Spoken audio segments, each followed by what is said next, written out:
Hello there, and welcome to the Sleepy Science Channel. Tonight, we step into the world of one of our closest living relatives.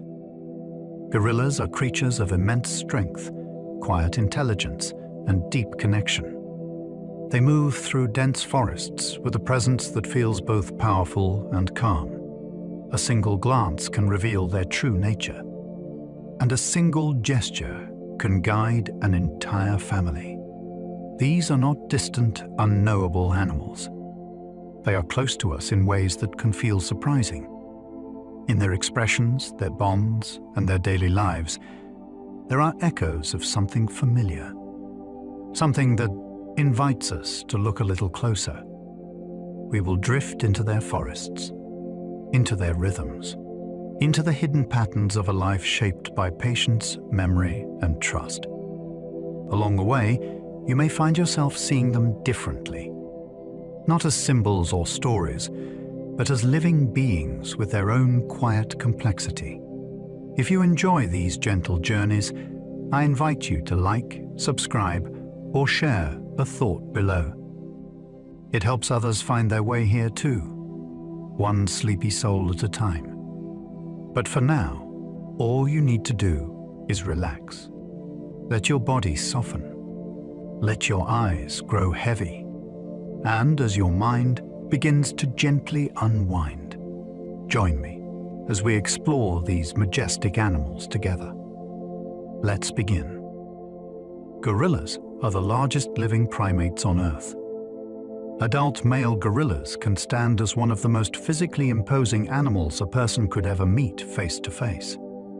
A big silverback may weigh as much as several grown humans together, with arms built for climbing, pulling, tearing, and striking the ground in explosive displays. Yet what makes that size so astonishing is where it comes from. These are not predators built on a diet of meat.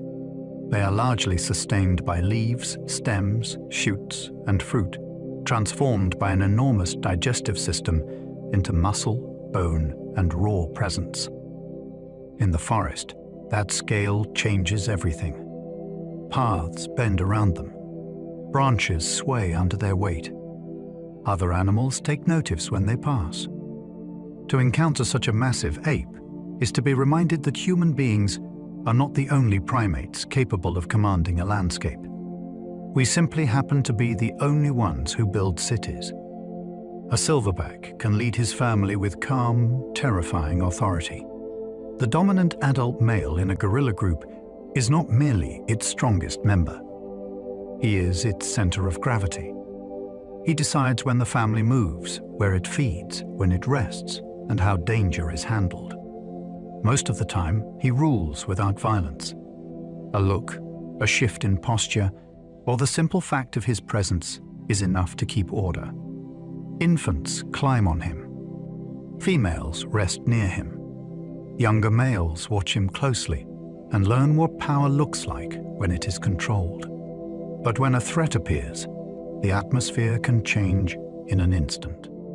He may rise to full height, roar, tear at plants, and charge with such force that the display alone can stop rivals, leopards, or human intruders in their tracks. What is so fascinating is the balance. He can be patient one moment and overwhelming the next. His authority is built from both trust and fear. Gorillas share almost all their DNA with humans. That fact can sound abstract until you really sit with what it means. The same broad genetic instructions that shape human hands, forward-facing eyes, expressive faces, and complex social lives also helped shape them. That is why so much feels familiar when you watch one closely.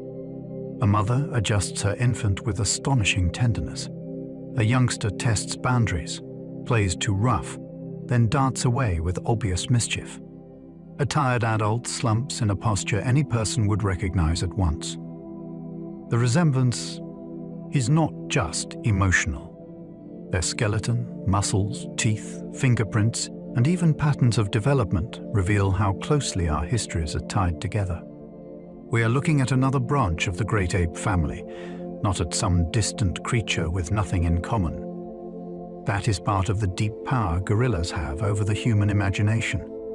They do not merely seem intelligent or social. They feel, in some unsettling and beautiful way, like relatives. Mountain gorillas live high in misty forests above the clouds. Some of the most famous populations survive on steep volcanic slopes in Central Africa, where the air is cool, the ground is wet, and the forest can vanish into drifting white mist within moments. This is not the kind of jungle many people picture.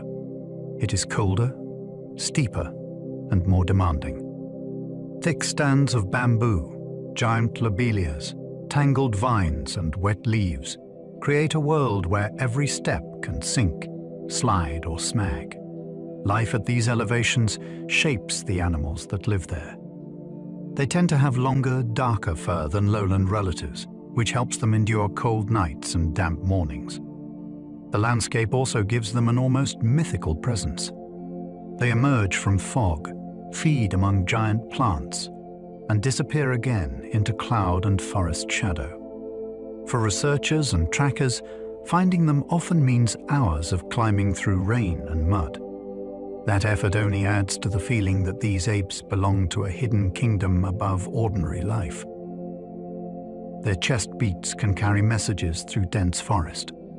For many people, chest beating is the most iconic gorilla behavior of all, but it is far more than a dramatic pose from nature films. When a male drums his cupped hands rapidly against the air sacs over his chest, he creates a deep, resonant sound that can travel through thick vegetation where sight is limited and distance is hard to judge. That sound contains information. Studies suggest larger males often produce deeper beats, which means rivals may be able to assess body size before ever getting close. It can serve as a warning, an announcement, or a way of keeping track of one another across forested terrain. The performance often comes with a whole sequence of signals, including hoots, charges, and vegetation throwing. Yet direct conflict is not always the goal. In many cases, the sound may help avoid a fight by making the message clear from afar. It is communication shaped perfectly for a world of leaves, trunks, and hidden listeners. Every gorilla nose has a unique pattern, like a fingerprint. Researchers can identify individuals by the arrangement of wrinkles and ridges around the nostrils, which is a remarkable detail in itself. It means a face that might look broadly similar to an untrained eye can become instantly recognizable once you learn the markings. For field scientists, that is invaluable. Instead of relying only on collars or tags, they can track lives through careful observation. They come to know who is who gave birth, who moved groups, who disappeared, and who rose in rank, all by reading the face. There is something deeply moving about that.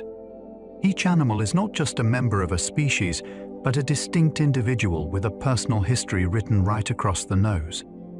The method has also helped long-term studies build family trees and social records that stretch across decades. In a world where wild animals are often treated as anonymous, this tiny facial map reminds us that every one of them has an identity. Gorillas build a brand new nest almost every night. As evening approaches, they do not wander until exhaustion forces sleep. They stop, choose a spot, and begin construction. Leaves are pulled in, stems are bent, and a circular platform takes shape with surprising speed. Depending on age, habitat, and preference, the bed may be built on the ground or up in vegetation. What looks simple at first is actually a skilled daily act that blends comfort, safety, and experience. Youngsters practice before they are good at it. Adults get efficient. Mothers often share with infants. Researchers can even learn about group size, movement, and habitat use by studying old nesting sites after the family has moved on. The idea that a great ape makes a fresh sleeping place each day is quietly extraordinary. It suggests planning, routine, and a sense of the body's needs in the landscape. Each dawn erases one camp. Each dusk brings another. Their homes are temporary, but the habit is ancient. Wild gorillas live in tight families with deep emotional bonds. Their groups are not random gatherings of animals using the same patch of forest.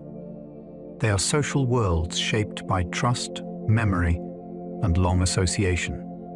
Infants cling to mothers for safety and nourishment. Juveniles chase, wrestle, and learn the rules of group life through endless play. Females build relationships that can influence group harmony. At the center, a silverback often acts as protector, mediator, and anchor. When danger appears, family members bunch together rather than scatter. When one rests, others often settle nearby. There is a visible texture to their relationships. Some companions seek each other out more often. Some infants are more adventurous. Some adults are more tolerant, tense, playful, patient. Long-term studies have also shown that losses can matter profoundly. Group members may stay near the dead, alter behavior after a death, or show signs of distress. These are not loose associations held together only by instinct. They are lives intertwined over time. The future of entire forests can depend on gorillas. A gorilla moving through the forest is not just feeding itself. It is shaping the world around it. As it eats fruit in one place and leaves seeds somewhere else, it helps carry plant life across the landscape. Some of those seeds pass through the gut and emerge ready for a new chance at growth. Over years and generations, that makes these apes important gardeners of the forest. They also open roots through thick vegetation, influence which plants are browsed most heavily, and help maintain the living structure of the habitats they occupy. Remove a species like that, and the loss spreads outward. It affects trees, insects, birds, and other mammals in ways that can take years to fully see. This is one reason gorilla conservation matters so much. Saving them is not only about preventing the disappearance of an extraordinary animal. It is about protecting the great green systems that depend on countless relationships, including theirs. Gorillas are apes, not monkeys, and they have no tails. That distinction matters more than it first seems. Monkeys and apes may look similar from a distance, but they belong to different branches of the primate family tree, and gorillas sit on the branch much closer to us. Unlike monkeys, they have broader chests, more flexible shoulders, larger brains relative to body size, and a body plan built for strength and climbing rather than quick, tail-balanced movement through thin branches. The missing tail is one of the clearest visual clues, but it is only the beginning. Their posture, their hands, and even the way they use facial expression all place them in a very different category from the monkeys many people imagine when they hear the word primate. Once you notice that, they stop seeming like oversized forest monkeys and start feeling like something far more striking. They are part of the great ape lineage, which makes every encounter with them feel much closer to home. Eastern and Western gorillas are different species. For a long time, people tended to speak of gorillas as if they were all variations of one animal spread across Africa. Modern science paints a more interesting picture. The populations in the East and West are separated not just by geography, but by evolutionary history deep enough to classify them as distinct species. Over immense stretches of time, distance, habitat differences, and isolation shaped bodies, behavior, and genetics in different directions. Western populations generally live in lower, more humid forests, while Eastern populations include forms adapted to colder mountain environments and others in eastern lowland forests. Their skull shapes differ. Their body proportions differ. Their social and ecological patterns can differ as well. Recognizing two species changes how we think about them. It means gorillas are not one single story, but several, each shaped by its own landscape and pressures. That makes the group richer, stranger, and more vulnerable, because losing one species would erase a whole branch of ape evolution. There are 4 living gorilla subspecies in Africa. Within those 2 species, the picture becomes even more finely detailed. Scientists recognize 4 surviving subspecies, each tied to a particular region and habitat. That means the gorillas of Africa are not just divided into East and West, but into smaller lineages shaped by local forests, mountains, rivers, and historical barriers that kept populations apart. Over many generations, those separations produced distinct combinations of size, skull form, coat, and ecology. This matters because it turns the map of gorilla life into something more intricate than most people realize.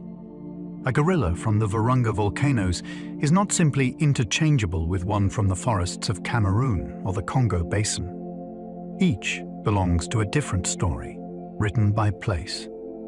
For conservationists, that complexity is crucial. Protecting gorillas is not only about preserving a famous animal. It is about safeguarding several unique populations, each carrying its own share of the species' wider inheritance.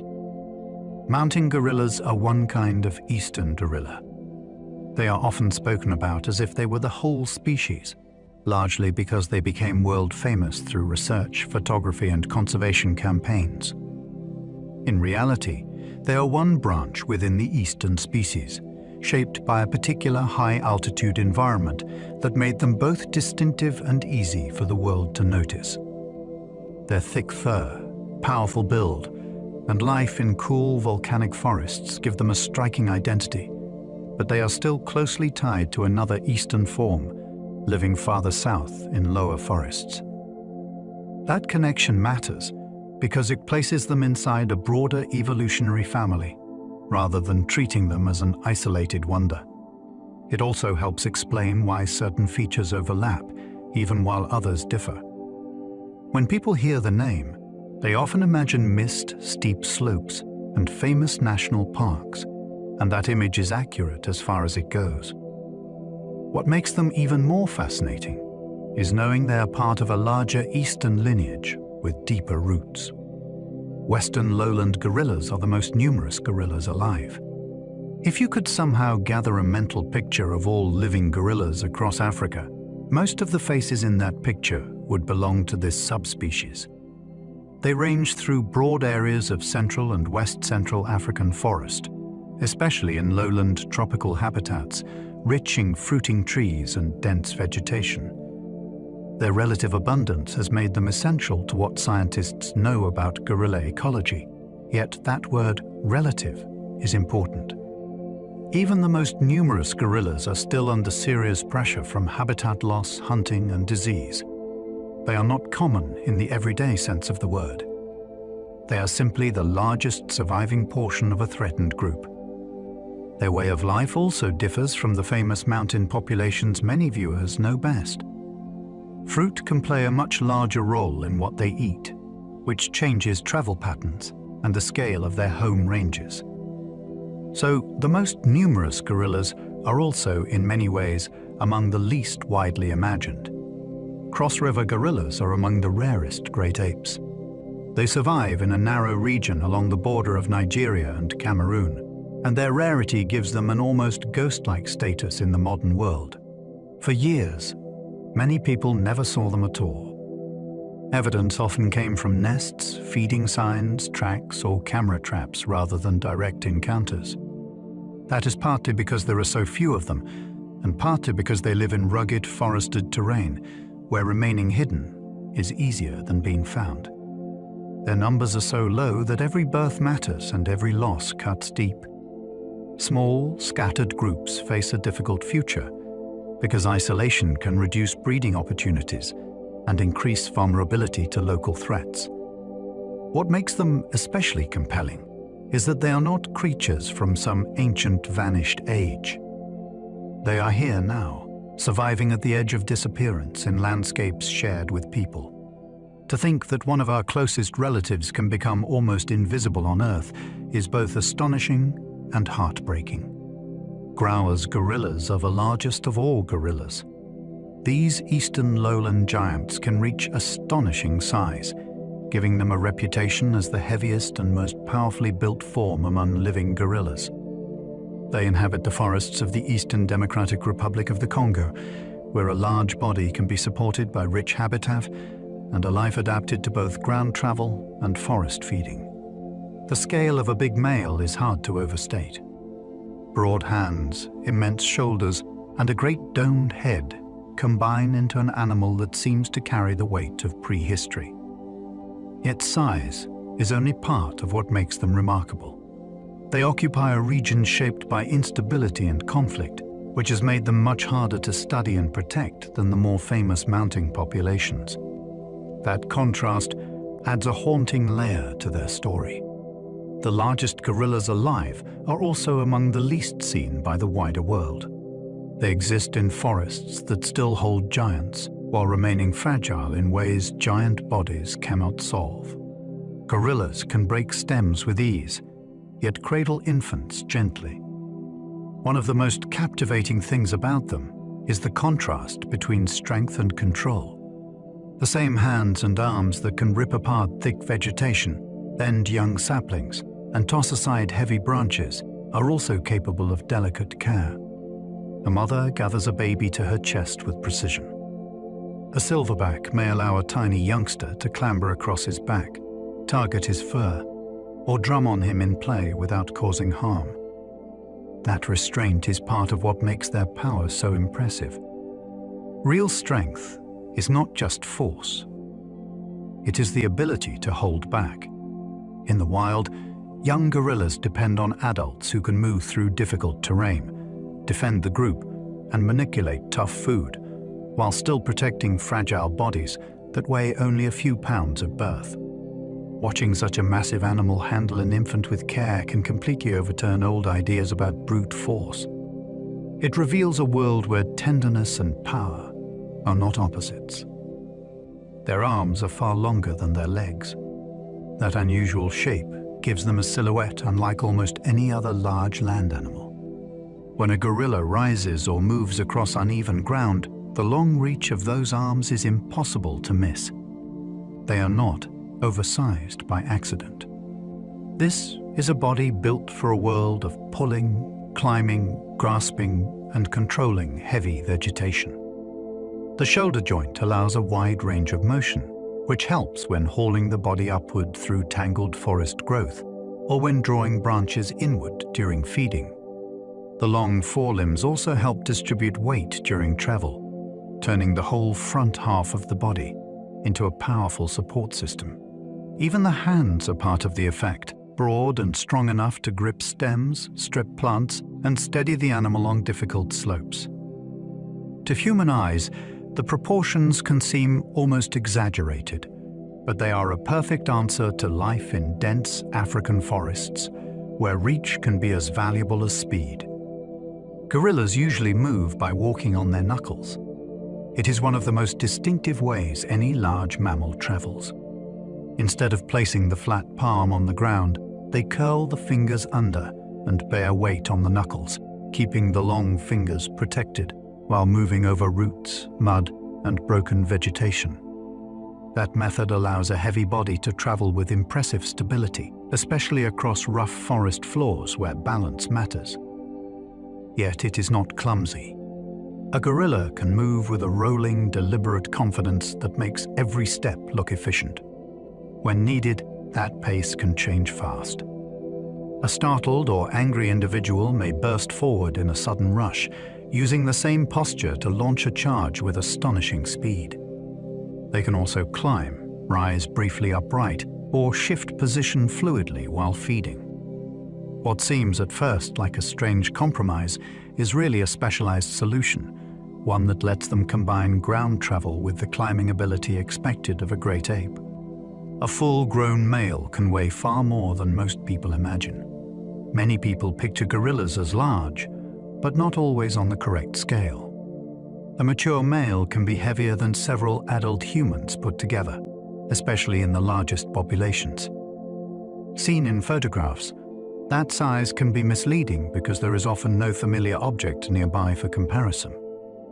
In person, it would be another matter entirely. The head is massive. The chest is barrel-shaped. The neck seems to vanish into layers of muscle. Even when seated, a big male can project a density that feels almost unreal, as if he were carved from something heavier than flesh. Yet the number on a scale only tells part of the story. What truly surprises people is how that weight moves. He can shift quietly, climb a slope, or rise with startling speed despite carrying such bulk. The result is a creature that combines the mass of a heavyweight athlete with the agility needed for forest life, which makes his presence unforgettable. Gorillas spend much of the day simply eating. A wild gorilla day is not built around dramatic hunts, long migrations, or constant conflict. It is built around food, and that means time. Hours can pass in a steady rhythm of reaching, plucking, stripping, chewing, and moving on. To an impatient observer, it might sound uneventful. In reality, it is a masterclass in how a large body survives on a low-energy diet. Because plant foods are bulky and often not especially rich in calories, they must be gathered in huge quantities. That turns feeding into the central task around which everything else is arranged. A group may spread out a little, settle into patches of vegetation, and work through them with remarkable focus. Even young ones learn by watching this routine unfold day after day. What looks simple is really the engine of gorilla life. If they stop eating for long, the whole great structure of their bodies becomes impossible to maintain. Most of their diet is leaves, stems, and shoots. That may not sound glamorous at first, but it is one of the most astonishing things about them. A creature of such immense bulk is powered largely by the green architecture of the forest itself. Fresh leaves, pithy stems, tender shoots, bark, and herbaceous plants become the raw material from which muscle, movement, and survival are built. This means they are not chasing calories in quick bursts. They are harvesting the forest slowly, selecting parts of plants that offer the best balance of digestibility and nutrition. In mountain habitats especially, this plant-heavy way of life defines almost everything about their day. It influences where groups travel, how long they stay in one place, and how their bodies have evolved to handle large volumes of fibrous food. There is something almost improbable about it. One of the most powerful primates on Earth is, for much of its life, sustained by greenery gathered by hand in the shade. Some gorillas also eat ants and termites. That detail can surprise people because it disrupts the image of a purely leafy giant. In some populations, especially where opportunities allow it, these apes will seek out insects and add them to the menu. They may break open rotting wood, tear into nests, or investigate places where social insects are concentrated. This is not the same kind of insect feeding seen in chimpanzees, which can involve elaborate tool use and prolonged extraction. In gorillas, it tends to be more direct, more physical, and very much in keeping with their strength. A hand can open what smaller animals cannot. What makes it fascinating is not only the food itself, but what it reveals about flexibility. They are not mindless grazers wandering from plant to plant. They notice opportunities, exploit seasonal or local resources, and take advantage of protein-rich foods when available. Even a plant-focused giant still pays attention when the forest offers something different and worth the effort. Western lowland gorillas rely on fruit more than mountain gorillas. That difference changes the entire feel of their lives. In forests, where fruiting trees are abundant and seasonal pulses of sweetness appear across the landscape, groups often travel farther and range more widely in search of them. Suddenly, the forest is not just a place of constant leafy abundance. It becomes a shifting map of temporary treasures, with certain trees turning into hotspots when they ripen. This can produce a more dynamic pattern of movement, than the one often seen in mountain populations, where fibrous vegetation is more consistently available. Fruit also brings competition, timing, and choice. A forest may contain plenty of green matter, yet a group will still angle toward a prized patch when the right trees are in season. The result is a different ecological style. One form lives in a world where the next meal is often all around. The other may have to chase ripeness through a vast living maze, guided by memory and experience.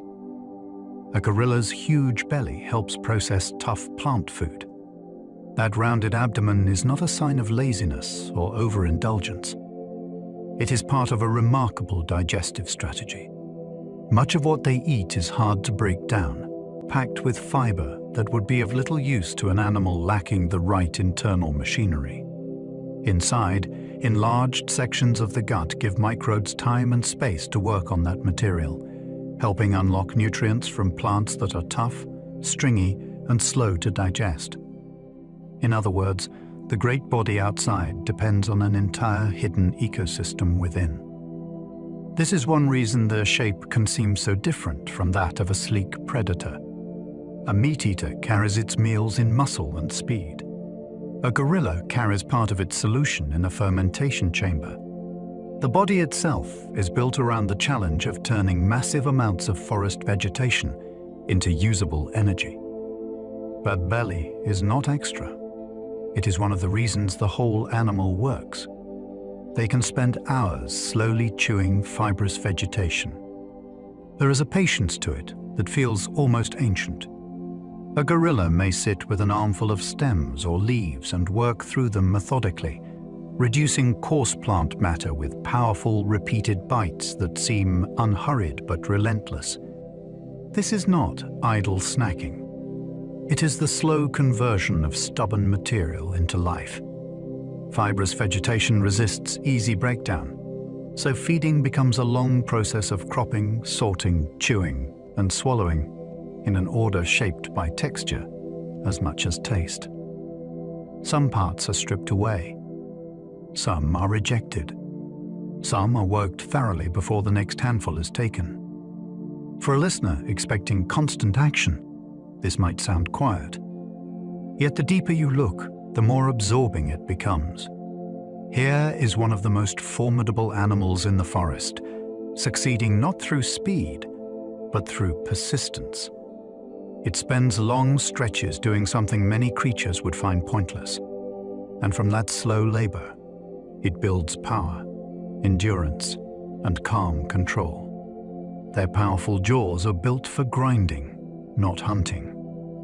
A gorilla skull carries immense chewing machinery. The broad face, strong jaw muscles, and heavy molars all point to a life shaped by processing plant matter rather than slicing flesh. If you look closely at the teeth, the difference becomes obvious. These are not the cutting blades of a cat or the piercing weapons of a hunting dog. They are tools for crushing, grinding, and wearing down tough vegetation again and again. Even the dramatic canine teeth of adult males, which can be used in display or conflict, are not evidence of a predatory lifestyle. The real daily work happens farther back, where molars handle the endless labor of reducing stems, bark, and leaves. This matters because it reveals how deeply their anatomy is tied to diet. Every meal leaves its trace in the skull. The head of a gorilla is not merely impressive because it looks massive. It is impressive because it has been engineered by evolution for plant eating on a gigantic scale. Gorillas rarely need to drink from streams. For such large animals, that feels almost unbelievable. Many people assume a heavy-bodied mammal must regularly seek open water, yet wild groups often go long periods without visiting streams to drink in any obvious way. That is partly because their foods already contain so much moisture that separate drinking is often unnecessary. Fresh leaves, pith, succulent shoots, and ripe fruits can provide much of what the body needs, especially in humid forests where dehydration is less intense than it would be in open country. This changes how they move through the landscape. They are not tied as tightly to waterholes or riverbanks as many other big animals are. They can feed and rest within dense vegetation without making frequent exposed trips for a drink. There is something elegant about that arrangement. The forest does not just feed them. It hydrates them too. In a sense, they live inside their water supply, taking it in a bite at a time. Much of their water comes hidden inside plants. Imagine biting into the forest and finding not only food, but drink. That is essentially what happens. Many of the parts they consume are loaded with moisture, especially fresh stems, leaves, pith, and fruit.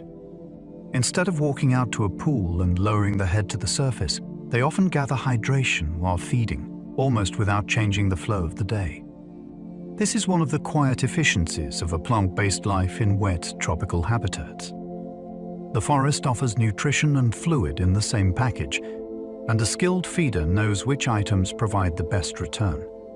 It also means that weather, season, and habitat can subtly shape hydration without the drama we associate with thirsty animals searching for water. You would not always notice it unless you knew what to look for. A gorilla sits in greenery, tears open a stem, chews slowly, and in that ordinary act takes in a hidden reservoir. The drink is already built into the meal. Feeding routes can shape the rhythm of an entire day. A gorilla group does not wander aimlessly through the forest. Its path is shaped by memory, plant distribution, season, and the shifting logic of what is worth eating next. That means the day often has a structure written in vegetation long before any individual takes the first step. A slope rich in herbs may draw the group one way. A fruiting patch may pull it another. Rest periods, travel bursts, and feeding stops are often woven into a route that reflects deep familiarity with the landscape. Experienced adults, especially leading males in cohesive groups, help maintain that pattern by guiding movement through places that will pay off. The result is a daily rhythm that can look relaxed on the surface, while actually resting on countless ecological decisions. In this sense, the forest becomes a kind of living timetable. Not a rigid schedule, but a sequence of opportunities. Follow the food, and you begin to understand the shape of the day itself. Silverbacks are not just strong, they are decision makers. In a gorilla family, power is not only measured in muscle, it is measured in judgment. The leading male often decides when the group rises, where it heads next, whether it keeps feeding or settles to rest, and how closely it approaches another group or a suspicious sound in the forest. Those choices may look simple from outside, yet each one affects safety, energy use, and the mood of the entire family. Choose the wrong route, and the group wastes precious effort. React badly to a threat, and panic can spread. A skilled leader reads the forest constantly. He notices tension, watches the behavior of others, and weighs whether to hold ground, turn aside, or move on. That is what makes him more than a giant body with teeth. He is a living center of decision. In many moments, the future of the family depends less on force than on what he chooses next. One dominant male often holds the center of family life. If you watch a gorilla group for long enough, a pattern begins to emerge. Individuals spread out, feed, rest, and interact. Yet one figure often remains the emotional and spatial anchor around which the whole group seems arranged. Females may settle near him. Youngsters may play within sight of him. When the family moves, many movements subtly align with his position. He is not always the busiest animal in the group, and that is part of what makes the role so fascinating. The center does not need to chase attention. It draws attention by existing. His presence can make the family feel stable even in thick forest, where danger may appear without warning. Remove that central figure, and the whole structure can shift. Relationships may strain, movement may change, and uncertainty can ripple outward. In that sense, one adult male can function almost like a living hearth, giving shape and cohesion to the family around him. Some gorilla groups include more than one silverback. That arrangement can seem surprising because people often imagine one great male ruling alone, but real social life is more flexible than that. In some families, more than one mature male is present, and the result can be complex, tense, or unexpectedly stable depending on who those males are and how their histories fit together. Sometimes they are related. Sometimes one is older and clearly dominant while another occupies a lower rank. In such groups, authority does not vanish into chaos. It becomes layered. Younger males may tolerate a senior leader while waiting for future chances of their own. The presence of multiple large males can also change how the family handles danger, competition, and movement. There may be more security, but there can also be more room for rivalry beneath the surface. What makes these groups so compelling is that they show gorilla society is not a rigid template. Even among giants, family life can take more than one form. Females can move between groups during their lives. A female gorilla is not always bound forever to the family into which she happens to be living. Over time, she may transfer from one group to another, especially during adolescence or adulthood, and that movement has major consequences for both social life and genetics. It means families are not sealed worlds. New relationships can form. Old alliances can dissolve. A female may leave after the death of a leading male, after social upheaval, or simply in response to opportunities that make another group seem more secure. Her choices matter because they influence where infants will be born and which males will father the next generation. This mobility also helps reduce close inbreeding across the population, giving gorilla society a kind of biological circulation. For the listener, there is something deeply absorbing in that. These are not passive animals carried by circumstance alone. Adult females can reshape the future of groups simply by choosing where they will stay. Young males eventually leave to start lives of their own. At some point, a growing male reaches an age where childhood is no longer enough. He may still live within the family, still know the protection of the dominant silverback, yet his future no longer lies at the center of that group. As he matures, the path ahead begins to pull him outward. Some depart alone. Some may spend time in loose association with other males. Either way, a difficult transition begins. He must move from being one familiar member of a settled family into a solitary, uncertain existence where he has to survive, gain experience, and one day attract females if he is to found a group of his own. There is something almost epic about that stage. A young male leaves the world that raised him and enters the forest without the status he will need later. Many will fail. Some will vanish. A few will return to social life as leaders, carrying scars, strength, and hard-won authority. A silverback often settles conflict before it turns violent. The most effective leader is not the one who fights most often.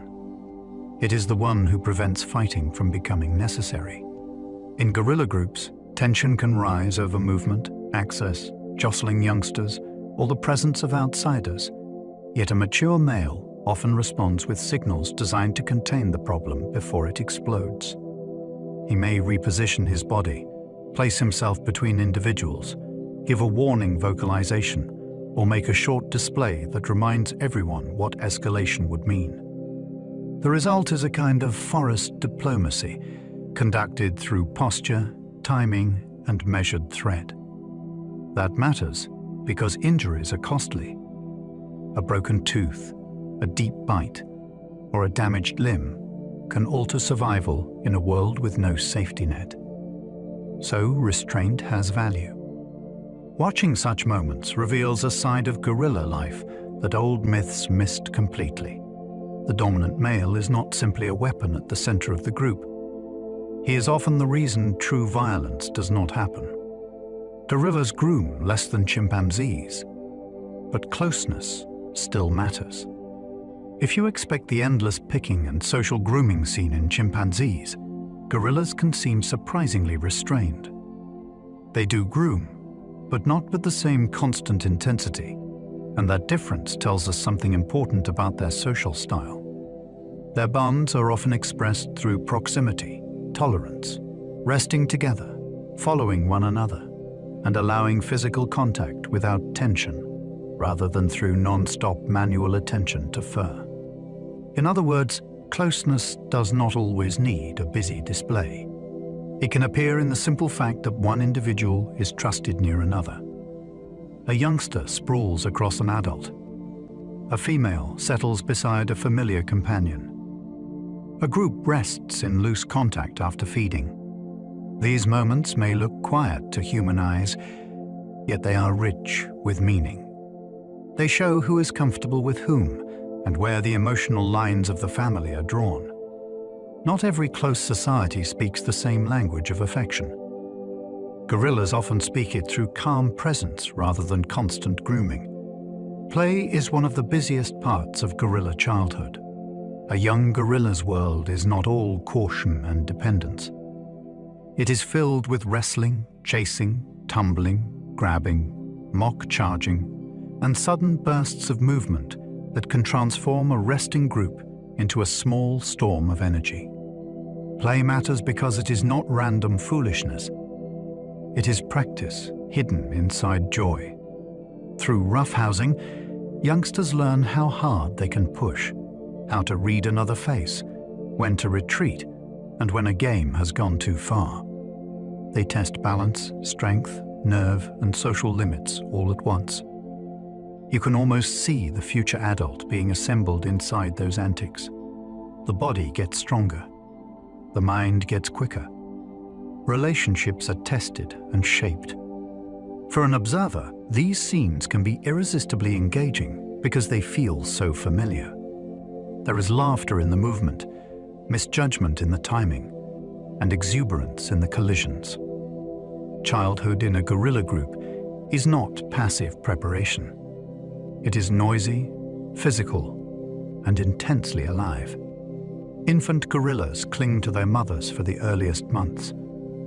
At the beginning of life, everything depends on contact. A newborn enters the world small, helpless, and utterly reliant on one body above all others. It grips the mother's fur and stays pressed against her as she moves, feeds, climbs, and rests. In those earliest months, separation is not really an option. Warmth, milk, transport, and protection all come through that constant attachment. The mother adjusts her pace around the infant's fragility, and the infant learns the world from the shifting view of her chest, arms, and back. That closeness is not only practical, it is the foundation of trust. Through touch and presence, the young begin to recognize safety before they understand anything else. Gradually, confidence grows. The infant reaches, looks, experiments, and begins to explore for very short moments. But the original pattern remains powerful. Before there is play with peers or curiosity about the wider group, there is clinging, carried life, and the first bond that makes survival possible. Young gorillas can be wildly energetic, curious, and mischievous. Spend time watching immature gorillas, and you quickly discover that solemn dignity belongs mostly to the adults. The young are another matter entirely. They tumble into each other, investigate anything unusual, climb where they probably should not, and turn ordinary moments into opportunities for chaos. A twig becomes a toy. A slope becomes a place to roll. A patient adult becomes something to pester. Curiosity drives much of it. They want to know what a new object does, how another individual will react, and whether a boundary is truly a boundary if pushed one more time. Mischief is part of the charm. A youngster may dart in, provoke a chase, then flee with obvious delight. These behaviors are entertaining to watch, but they also reveal growing minds at work. Exploration builds skill. Testing reactions teaches social rules. In that sense, the unruly energy of the young is not a distraction from gorilla life. It is one of the clearest signs that intelligence is developing. Gorillas laugh during play in ways humans can recognize. When young gorillas tumble, wrestle, and chase one another, they sometimes produce a breathy, rhythmic sound that researchers often compare to laughter. It is not human laughter, of course, yet the resemblance is striking enough to stop people in their tracks. You can hear the shape of joy in it. The sound appears during friendly roughhousing, especially when games become more exciting, and it tells us something profound about the emotional lives of great apes. Play is not merely movement. It has feeling inside it. A youngster being tickled, tackled, or ambushed by a sibling may respond with open-mouthed play faces and these panting vocal bursts, turning the whole scene into something unexpectedly familiar. Across the species barrier, the message still comes through. Here is delight. Here is social pleasure. Here is a mind enjoying the company of others. In those moments, the forest seems to echo with something very close to shared happiness.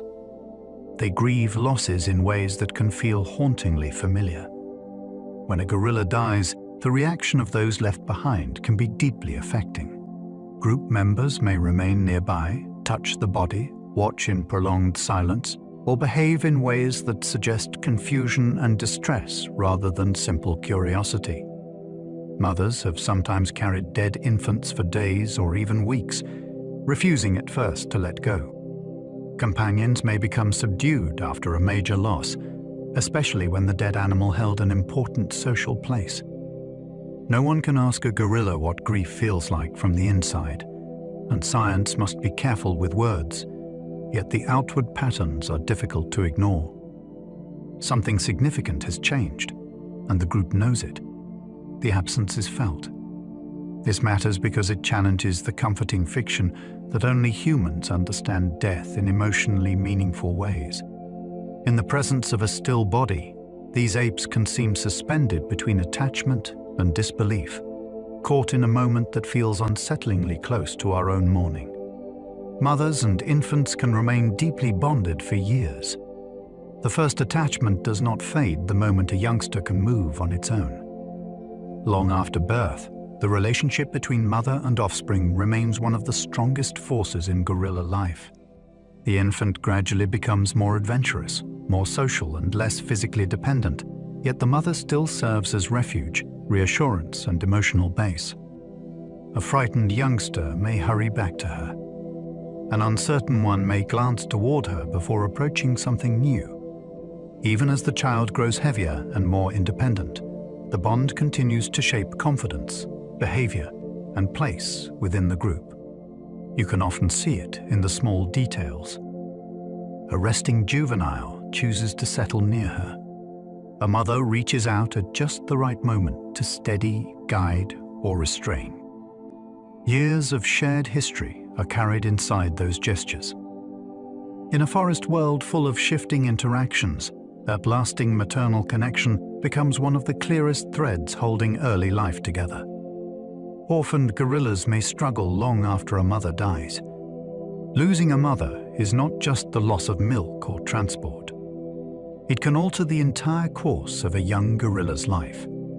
The mother is teacher, protector, comfort, and social bridge all at once. When she is gone, a youngster may survive physically if the group remains stable, but survival is not the same as security. Feeding patterns can change. Confidence may falter. Social vulnerability increases. Very young animals are at greatest risk, yet even older juveniles can suffer in ways that linger beyond the first shock. Without that central relationship, the world becomes less predictable. Some orphans do receive support from other group members, especially in cohesive families, but the absence still matters. It can be seen in changed behavior, reduced play, increased dependence on others, or simple uncertainty in situations where the mother would once have been a safe point to return to. In gorilla society, maternal loss can leave an emotional wound long after the event itself. Older siblings sometimes help watch over the youngest infants. A gorilla family is not always divided into mothers who care and everyone else who ignores the babies. In many groups, older brothers and sisters show real interest in the newest arrivals. They may stay nearby, touch them carefully, tolerate clumsy attention, or act almost like eager apprentices, learning what responsibility looks like. This is not full parental care, and it does not replace the mother's role, but it can still matter. A slightly older juvenile may become a companion, a protector in miniature, or simply an extra source of social contact as the infant grows more mobile. These interactions also teach the older sibling something valuable. They learn patience, limits, and the delicate balance between curiosity and caution around a fragile body. For an observer, the scenes can be surprisingly moving. A youngster that was recently demanding attention for itself now leans in towards someone even smaller, beginning to participate in the care woven through family life. Gorillas can comfort one another after stressful moments. After a scare, a quarrel, or a tense encounter, social repair can begin in subtle ways. One individual may move closer to another, rest beside them, touch them, or simply remain present instead of pulling away. These responses do not always look dramatic, but that is part of what makes them powerful. Comfort does not have to announce itself loudly. It can appear in a pause, in tolerated closeness, or in a calm body offered to someone still unsettled. Researchers studying primates have found evidence that social contact after conflict can reduce stress and help restore group stability, and gorillas are no exception. What makes this fascinating is the emotional intelligence it implies. These apes do not merely react to their own tension. They seem capable, at least in some cases, of responding to the disturbed state of another. A stressful moment passes through the group, and the group answers back, trying in its own way to settle what was shaken. Their faces reveal moods with surprising clarity. Spend enough time looking at a gorilla face and it stops seeming unreadable. The brow, eyes, mouth, and tension of the whole expression can shift in ways that become strikingly meaningful once you learn the cues. A relaxed animal may appear open, soft, almost contemplative. A nervous one can look sharply alert. Irritation can gather around the mouth and eyes before the body moves at all. Playfulness has its own signals, as does uncertainty. Part of the reason these expressions affect us so strongly is that great apes share with us a facial architecture capable of fine emotional display. The basic ingredients are familiar, even when the exact meanings must be interpreted with care. To watch a face change from calm to concern in a heartbeat is to realize that social life here depends on close reading, just as it does in our own species. Before a vocalization sounds or a body shifts, the face may already be telling the story. A quiet glance can change the mood of a group. Not every turning point in gorilla life arrives with a charge or a roar. Sometimes it begins with attention. One animal notices something, lifts the head, and fixes its gaze. Another sees that shift and pauses.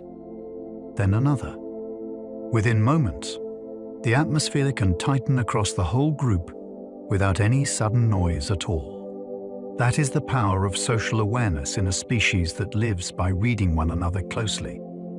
A glance can direct concern toward a stranger, a sound in the vegetation, a rising tension between companions, or the intention of a leader preparing to move.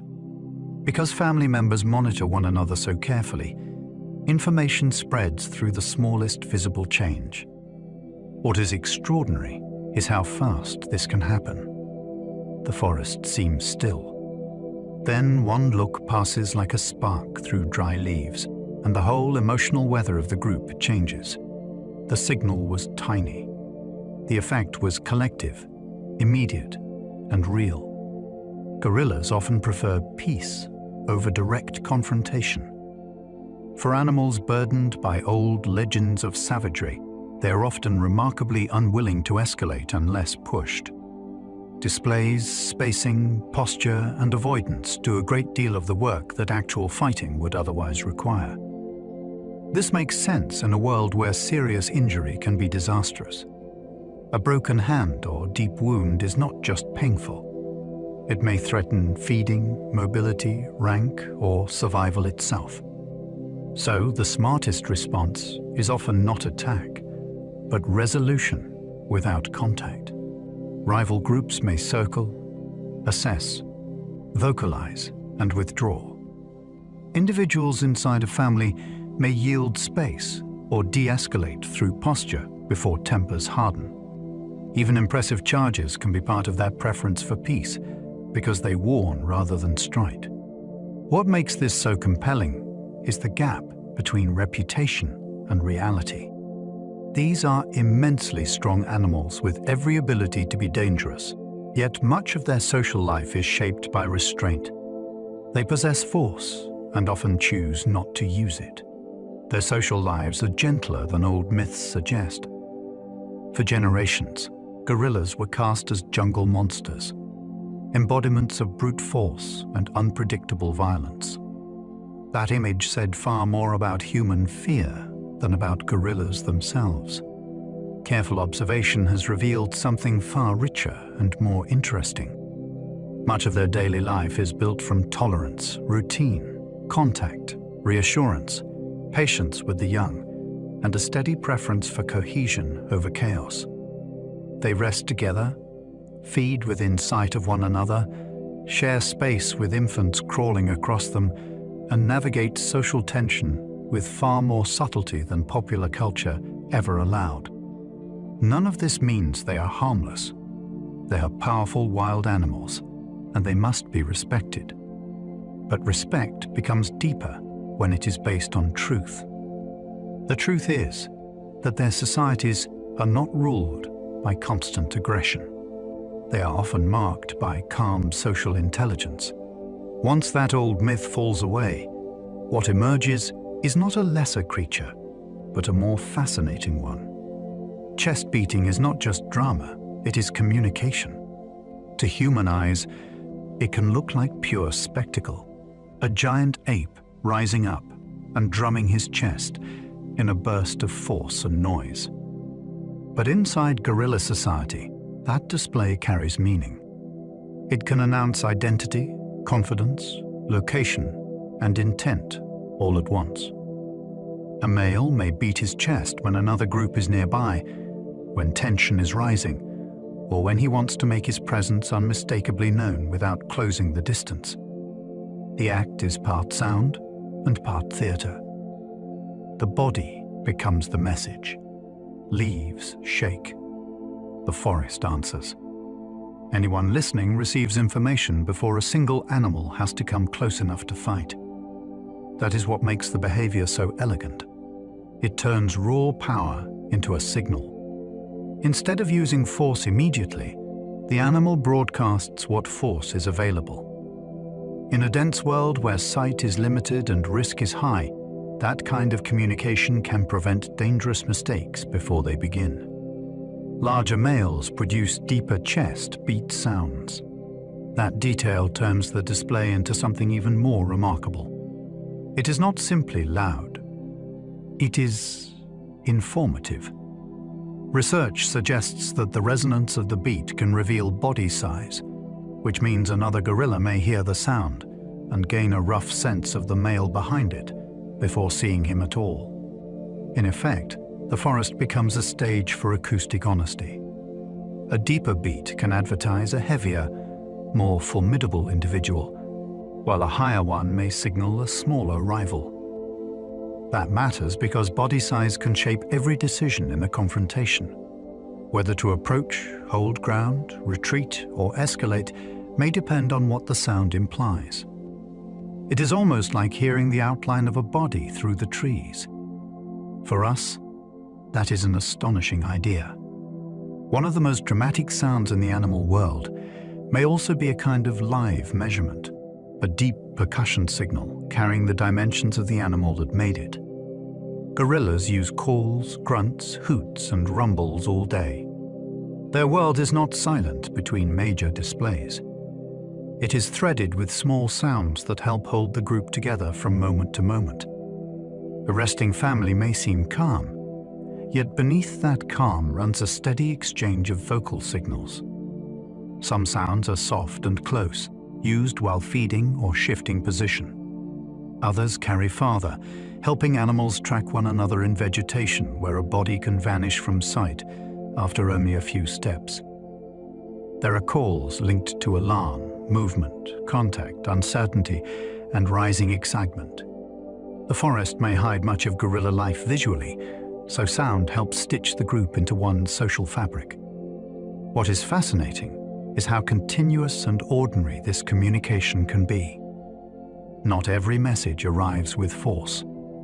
Much of social life depends on small updates, low notes, and brief sounds that say, in effect, "I am here, I am moving, I have noticed, stay close." The family is maintained through constant acoustic awareness. A belch-like vocalization can signal calm reassurance.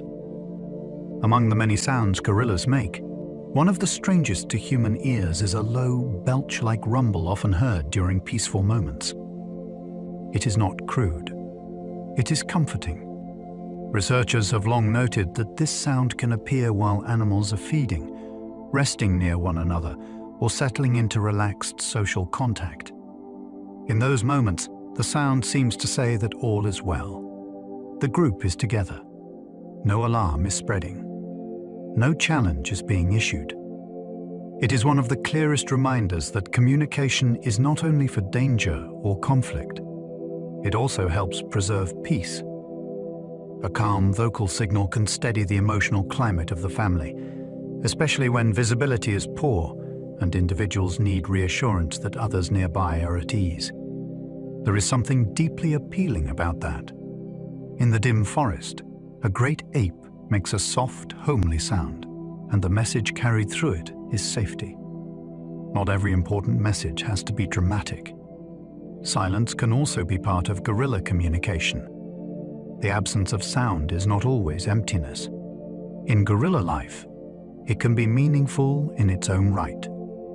A group that suddenly goes quiet may be responding to uncertainty, listening for something unseen, or adjusting to a shift in mood that no one wants to amplify. Silence can hold attention, the way a loud display holds space. It can signal caution, restraint, or simple awareness that now is not the moment to advertise presence. In dense forest, where hearing may matter more than sight, the decision not to vocalize can be as strategic as any call. That is part of what makes gorilla communication so rich. It is not only a collection of noises. It is a pattern of sound and stillness shaped by circumstance. To an attentive observer, a hush can be as telling as a chest beat. The group stops voicing itself, and suddenly, the whole atmosphere changes. Sometimes the most important message in the forest is that everyone has chosen to listen. Body posture can warn rivals without a single blow. Long before teeth or hands are used, the body can do the work of warning. A male may straighten, widen his stance, lift his head, and hold himself in a way that makes his size feel even greater than it already is. The message is immediate. Look carefully at what stands before you. Such posturing can happen in encounters between groups, in tense moments within a family, or when a suspicious presence enters the edge of a group's comfort. Movement matters too. A deliberate step forward, a turn of the shoulders, or the positioning of the body between others can change the whole emotional climate. This is communication through silhouette and tension, rather than voice. It is especially powerful because it allows conflict to remain unresolved without becoming violent. The rival receives the warning, measures the confidence behind it, and can choose the next move. In that way, posture becomes one of the most economical tools in guerrilla society. Sharp, clear, and often enough. Guerrillas understand social tension long before fights begin. A fight rarely erupts from nothing. Before open aggression appears, there is usually a build-up of signals, tiny changes in spacing, posture, attention, or movement that tell experienced group members something is off. Guerrillas seem highly attuned to those signs. An animal may edge away, watch more closely, pause a behavior, or shift position before any obvious confrontation takes shape. That sensitivity is essential in a society where serious conflict is costly. Reading tension early allows individuals to prepare, avoid, or calm a situation before it tips over. For us, this is one of the most compelling signs of social intelligence. These apes are not merely reacting to blows or loud threats. They are reading atmosphere. They track who is uneasy, who is crowding whom, and when an interaction is becoming dangerous. In a sense, they live inside a field of emotional weather and are skilled at noticing the pressure drop before the storm arrives. That anticipatory awareness helps keep the group intact. Eye contact can mean something very different in guerrilla society. Humans often treat direct eye contact as a sign of honesty, attention, or confidence. In guerrillas, the meaning can shift dramatically depending on context. A steady stare may be interpreted as a challenge, especially when combined with tension in the body or closeness between unfamiliar individuals. That makes the eyes powerful social tools, not neutral windows. A glance can acknowledge. A stare can provoke. Looking away at the right moment can help diffuse a rising problem. This is one reason experienced trackers and researchers are careful about how they behave around wild gorillas. The wrong visual signal can create discomfort where none existed before. For listeners, that difference is fascinating because it reminds us that familiar features do not always carry familiar rules. We may recognize the face, the brow, and the gaze, yet the social grammar is not identical to our own. In guerrilla life, the eyes can open a channel of tension just as easily as they open a moment of attention. A charge is often a warning rather than an attack. Few things in nature sound more frightening than a large gorilla surging forward through vegetation. The crashing movement, the speed, the force, and the sudden closing of distance can feel like pure aggression. Yet many charges are not intended to end in contact. They are designed to stop something before contact becomes necessary. A male may rush forward, veer, halt, or break off after making the point unmistakably clear. The target could be a rival, an intruder, or any presence that has ignored earlier signals.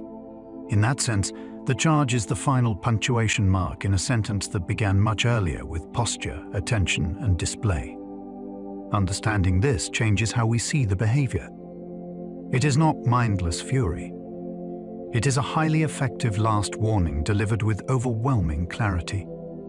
Of course, that does not make it safe to ignore. The whole point is that it feels real enough to force a decision. Back away now, or risk what comes next. Forest sound travels so well that distant gorillas can listen in.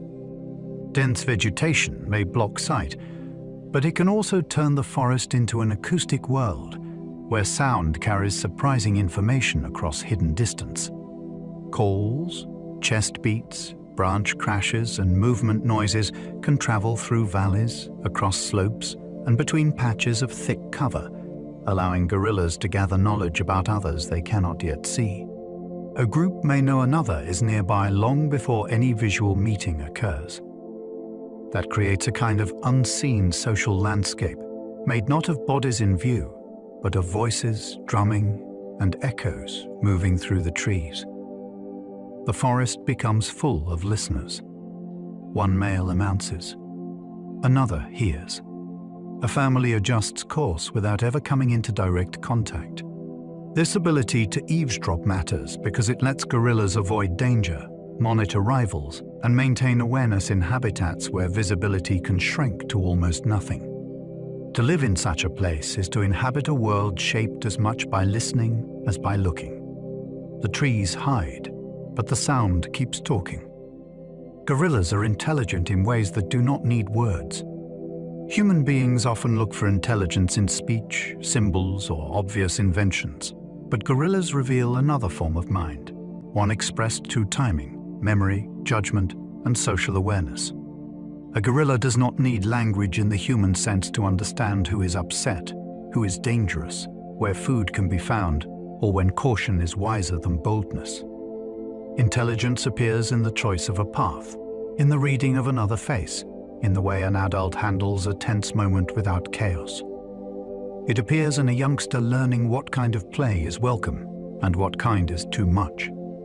This is not intelligence performed for us. It is intelligence fitted to forest life.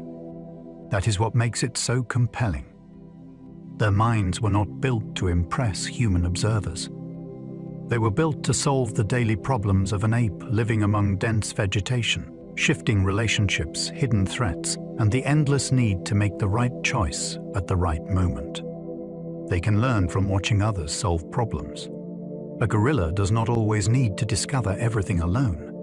One of the clearest signs of flexible intelligence is the ability to watch another individual do something useful, then apply that lesson personally. In social animals, that skill is powerful because it allows knowledge to spread without every member paying the full cost of trial and error. A young gorilla can observe how an older one handles an awkward branch, approaches a strange object, or responds to a challenge, and that observation becomes part of its own growing understanding. This matters because life in a gorilla group is full of visible examples. Every day offers demonstrations of what works and what does not. Strength, caution, feeding choices, and social responses are all on display. The forest becomes a classroom without walls. What makes this fascinating is that learning can happen silently, simply through attention. One animal acts. Another watches. A piece of experience passes between minds without a word. Some wild gorillas have used sticks as tools. That discovery mattered because it challenged the old idea that gorillas were less inventive than other great apes. In a few well-known observations, wild individuals used sticks in practical ways, including testing water depth in swampy terrain and using branches for support while moving through difficult ground. These were not random objects waved about in play. They were tools matched to a specific problem. The significance goes beyond the stick itself. It shows a mind connecting object, situation, and purpose in real time. A forest route becomes uncertain. Water looks risky. A branch is turned into an answer. What makes this especially striking is how easily such behavior could go unnoticed in dense habitat. Tool use in gorillas may not be as showy or as frequently observed as in some chimpanzees, but its presence tells us that the capacity is there. Under the right conditions, a gorilla can look at the world and see not just obstacles, but usable solutions. Captive gorillas have learned symbols, signs, and routines. In human care, some gorillas have shown just how far their cognitive flexibility can extend when given the chance to engage with structured systems. Individuals have learned to use signs, respond to spoken words, recognize symbols, follow sequences, and understand routines that link actions with expected outcomes. That does not make them human, and it does not mean they use language exactly as we do. What it reveals is something more interesting. Their minds can connect meaning to gesture, pattern, and repeated interaction in ways that are far richer than older stereotypes allowed. A gorilla can come to understand that certain signs bring certain responses, that some requests are possible and others are not, and that social exchange can be built across species. For many people, that realization is electrifying. The barrier between human and gorilla does not disappear, yet it becomes more complex and more intimate. Suddenly, the mind on the other side feels closer, deeper, and more knowable. They can remember people and places for years. Memory in a gorilla is not just a fleeting recognition of something seen yesterday. It can stretch across long periods and hold on to faces, routes, locations, and social knowledge that remain important over time. A gorilla may remember a human caretaker after long separation, recognize a particular place associated with food or stress, or return to parts of a home range that are useful in a certain season. In the wild, such memory is not a luxury. It is part of survival. Knowing where to go, whom to trust, and what happened last time can shape everything from feeding success to social security. What makes this so fascinating is that memory links the present to an invisible past. A gorilla moving through the forest is not only reacting to what lies in front of it, it is carrying a map of earlier experience. Each decision can be guided by what the animal remembers, even when the evidence of that memory cannot be seen. Gorillas can solve simple tasks with calm persistence. Not all intelligence arrives in flashes of drama. Sometimes it appears as patience. Give a gorilla a manageable problem, especially one involving access, manipulation, or sequence, and the response is often not frantic struggle but measured persistence.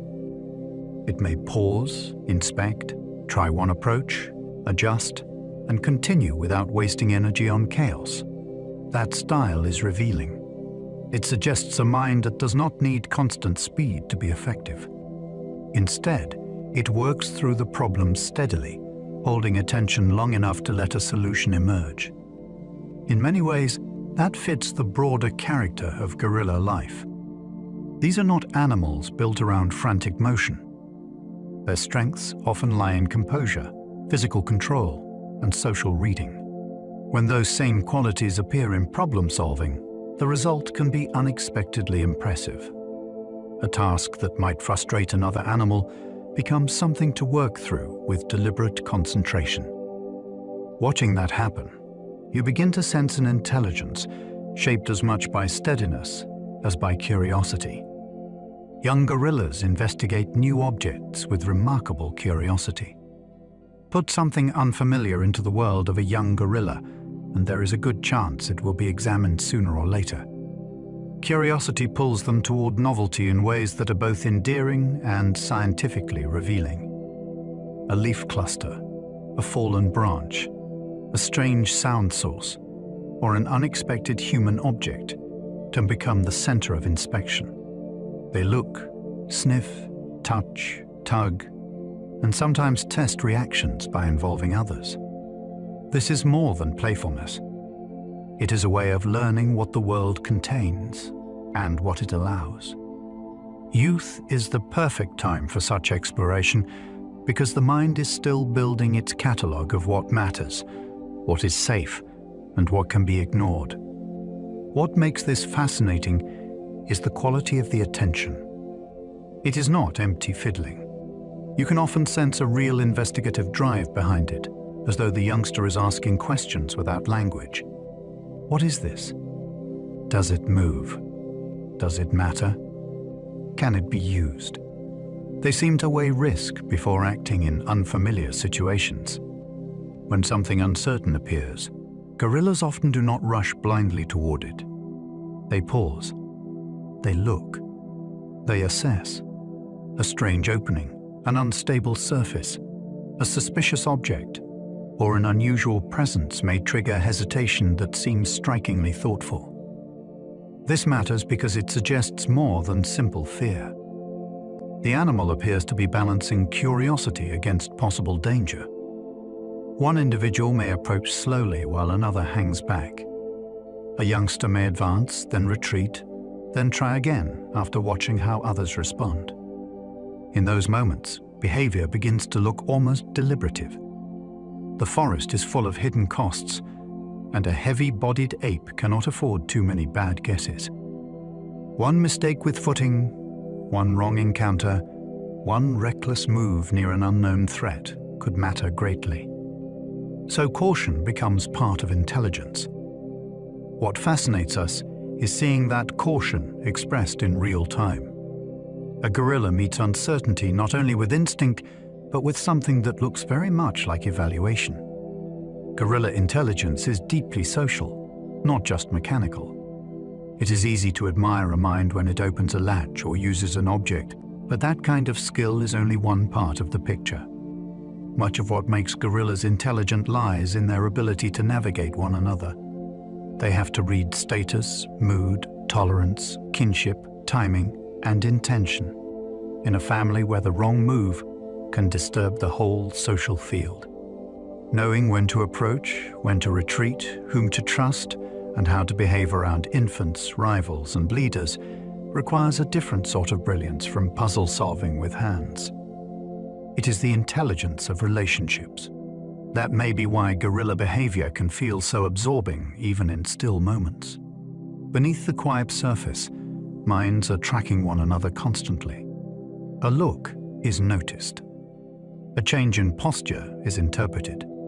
A social opportunity is taken or avoided. Their intelligence is not only about things in the environment. It is equally about the living, feeling individuals around them. Their minds evolved for forests, families, and memory. A gorilla brain did not arise in a vacuum. It was shaped by the demands of a particular life. One lived among dense vegetation, close social bonds, shifting food landscapes, and the need to remember what cannot always be seen. In such a world, intelligence had to serve movement through complex habitat, recognition of many individuals, knowledge of changing resources, and constant interpretation of social signals. That combination produces a mind very different from one shaped for open plains, large-scale pursuit, or solitary hunting. The forest limits sight, so memory and attention matter. Family life creates dependency, so emotional awareness matters. Food varies across place and season, so experience matters. This is why gorilla intelligence feels so integrated rather than flashy. It is woven into everything they do. Their minds are not general marvels floating above their bodies. They are living adaptations, tuned by evolution to the textures of leaves, the presence of kin, and the remembered shape of the world. Every night nest is built with impressive speed. As evening draws in, a gorilla does not search for some permanent shelter hidden in the forest. It makes one. An adult can pull, bend, gather, and shape a sleeping platform in only a few minutes, turning branches, leaves, and stems into a structure strong enough to hold a heavy body through the night. What looks effortless is actually a refined skill repeated thousands of times across a lifetime. The animal must judge the right materials, the right position, and the right balance between comfort and support. In thick vegetation, the forest becomes a supply room full of possible parts. Then, almost suddenly, a bed appears. For a listener, that is one of the most enchanting details in gorilla life. These immense apes do not simply lie down where they happen to be. They pause, make something with intention, and prepare for sleep in a way that feels practical, ancient, and strangely close to the human idea of making home before nightfall. Some nests are made in trees and some on the ground. That choice depends on age, size, habitat, and circumstance, and it gives their sleeping life more variety than many people expect. Smaller individuals, especially younger ones, may more easily settle above the ground where lighter bodies can be supported by branches and tangles of vegetation. Large adults, especially the heaviest males, often favor ground nests that can better accommodate their mass without risk. But the decision is not only about body weight. Terrain, weather, plant structure, and local conditions all help shape where the night will be spent. In some forests, trees offer excellent support. In others, the safest and most practical option lies below. This means a nesting site can reveal something about both the animal and the place. You are not just seeing where a gorilla slept. You are seeing a decision made at the meeting point of body, landscape, and evening need. Even sleep leaves behind evidence of adaptation written into the forest. Infants usually sleep tucked close beside their mothers. Night in the forest can be damp, dark, and full of sounds no newborn could possibly understand. That is why the smallest gorillas begin sleep pressed close to the one body that means warmth, milk, familiarity, and protection. The mother's nest becomes the infant's first sleeping world. Curled against her, the young animal is sheltered not only from cold and discomfort, but from the great uncertainty of a nighttime forest. The rhythm of her breathing, the feel of her fur, and the steady security of contact create a kind of living cradle. It is one of the most intimate scenes in gorilla life, and also one of the most necessary. A tiny infant cannot simply choose a safe place and settle there. Safety is the mother. Even as the child grows more independent by day, night often draws it back into that older pattern of closeness. In darkness, family becomes not just social structure, but shelter in its purest form. Nest building begins as playful practice in the young. A juvenile gorilla does not wake one day with perfect knowledge of how to build a proper sleeping place. Like so many important skills, it starts in awkward imitation, half serious and half playful. Youngsters tug at branches, push leaves together, climb into unstable piles, and experiment with the materials adults use so efficiently. At first, it can look like disorder rather than craftsmanship, and that is exactly what makes it so fascinating. Practice hides inside play. The forest becomes a workshop where mistakes do not matter much yet, because the youngster still has time, guidance, and the option of ending up beside a more competent adult. Over months and years, those clumsy efforts begin to sharpen into real technique. Branches are chosen more carefully. Shapes hold together more reliably. What once looked like a game becomes a nightly ability essential to life in the wild. It is a beautiful example of how gorilla childhood slowly grows into competence without ever announcing the moment it changes. A good nest helps conserve warmth and safety. Sleep may look passive, but in the wild it is a vulnerable state, and a well-made nest helps reduce that vulnerability. A properly built platform lifts the body off wet ground or unstable vegetation, provides support for heavy muscles and bones, and helps trap warmth through the night. In cooler mountain habitats especially, that warmth matters. Leaves and bent stems create a layer between body and air, and even a modest improvement in comfort can matter over countless nights. Safety matters too. A stable nest reduces the chance of awkward slipping, sudden collapse, or being forced to shift position repeatedly in darkness. It is not a fortress, but it is a deliberate improvement on simply lying wherever exhaustion strikes. That is what makes the behavior feel so sophisticated. A gorilla prepares for the hours ahead by modifying the environment in advance. The nest is a quiet answer to the challenges of cold, weight, darkness, and exposure, all solved before sleep begins. Gorillas often wake with the sunrise. As dawn begins to filter through leaves and mist, the gorilla day starts to gather itself. Light reaches the forest in broken patches, and sleeping forms begin to stir. This is not the abrupt start of an alarm clock world, but a gradual return to movement shaped by morning light, cool air, and the promise of a new feeding day. Bodies shift. Infants rouse beside mothers. A group that was still and hidden through the night begins to reassemble into a social unit once more. Rising with daylight makes sense in a forest life governed by visibility, food gathering, and the practical limits of travel through dense habitat. The sun does not simply illuminate the world.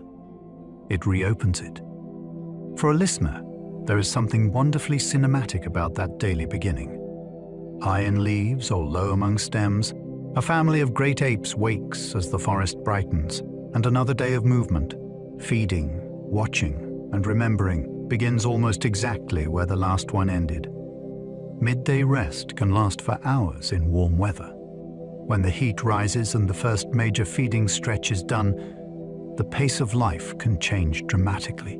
Gorillas may settle for long periods, lying or sitting in relaxed postures, while the hottest part of the day passes around them. To an outside observer, it can seem like stillness, but this rest has real purpose.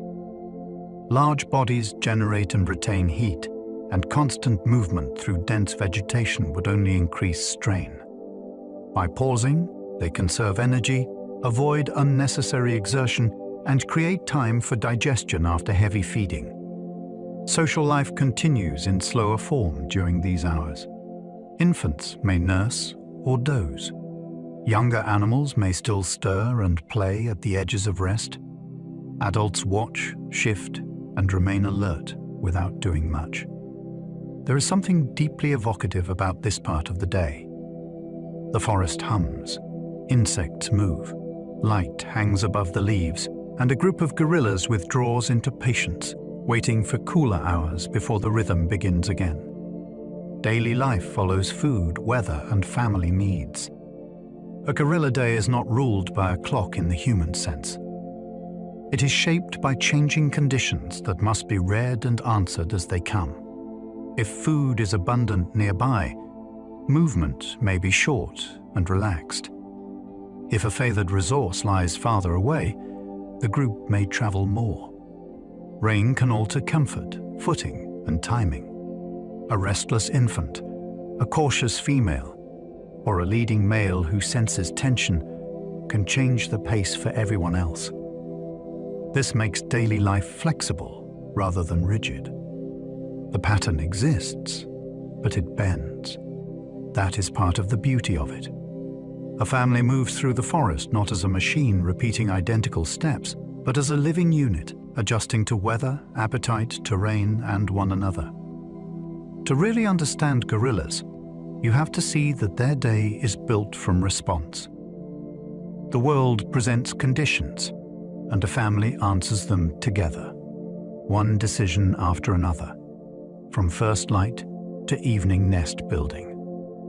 Even a slow gorilla day is full of subtle decisions. From a distance, gorilla life can appear unhurried, almost to the point of simplicity. They feed, rest, move, and settle, and the rhythm seems broad and calm. But look more closely, and the day becomes crowded with choices. Which patch is worth feeding in now? Whether to continue uphill or angle into thicker cover? When to tolerate the roughness of a youngster and when to correct it? Whether a sound deserves concern or can be ignored? Who stays near whom when the group settles? None of these choices arise with fanfare, yet together they create the structure of the day. This is one reason gorillas become more fascinating the longer you watch them. What first appears slow begins to reveal layers of judgment and attention. The visible pace may be measured, but the mind behind it is busy. A calm day in the forest is not empty. It is full of quiet decisions that keep family life, feeding success, and safety in motion. Forest living rewards patience more than constant motion. In a dense habitat, racing about without pause is rarely the smartest strategy. The forest favors animals that know when to move, when to stop, when to listen, and when to let the world reveal itself gradually. Gorillas embody that logic. Their success does not come from frantic speed or relentless pursuit. It comes from measured travel, careful feeding, social steadiness, and the ability to conserve energy until action is truly worth taking. In such an environment, patience becomes a survival skill. Food may be plentiful but bulky, visibility may be poor. Dangers may be hidden rather than obvious. A creature that burns energy constantly would pay a price. A creature that can wait, observe, and respond at the right moment has an advantage. That is part of why gorillas feel so powerful. Their strength is tied to restraint. They do not need to dominate the forest through ceaseless movement. They belong to it by matching its slower, deeper rhythm. Gorillas help forests by spreading seeds in their dung. When a gorilla eats fleshy fruit, the story of that meal does not end in the mouth. Seeds travel through the body and are later dropped elsewhere, often wrapped in a ready-made packet of nutrients. That means a feeding journey can become a planting journey without the gorilla intending it. A fruiting tree in one corner of the forest may send its offspring outward on the movements of a great ape, gaining distance that falling fruit alone could never achieve. Some seeds even germinate better after passing through an animal, freed from pulp and placed into soil with moisture and fertilizer close at hand. Over time, that process helps shape where certain plants appear and how forest diversity is maintained. It is a beautiful exchange. The gorilla takes sweetness and energy from the forest. In return, the forest gains dispersal, renewal, and a better chance that tomorrow's canopy will rise far beyond the reach of the parent tree. Their feeding can open pathways through dense vegetation. A gorilla group moving and feeding through thick forest does more than pass through it. It changes the texture of the space. As heavy bodies push through stems, bend herbs aside, and return repeatedly to favored areas, narrow roots begin to appear where once there was only tangled growth. These are not roads in the human sense, but they can become recognizable pathways that ease movement for the animals that know them. The effect is especially striking in places where vegetation grows tall, wet, and dense enough to slow every step. A gorilla's body becomes a living force of passage. Plants give way, not because the forest is being destroyed, but because it is being used. What fascinates me is how ordinary this looks up close. An ape feeds, shifts, and carries on. Yet behind that ordinary behavior lies quiet landscape engineering. Repeated over weeks and years, simple daily movement can carve lines of access through green walls that would otherwise resist easy travel. They prune plants as they move and feed. A gorilla does not need tools or deliberate gardening plans to influence how plants grow. Every day, by snapping stems, stripping leaves, pulling shoots, and selecting some parts while ignoring others, it changes the shape of the vegetation around it. Some plants are cropped back. Some are broken and then regrow differently. Some lose their tender tops and must branch in new ways.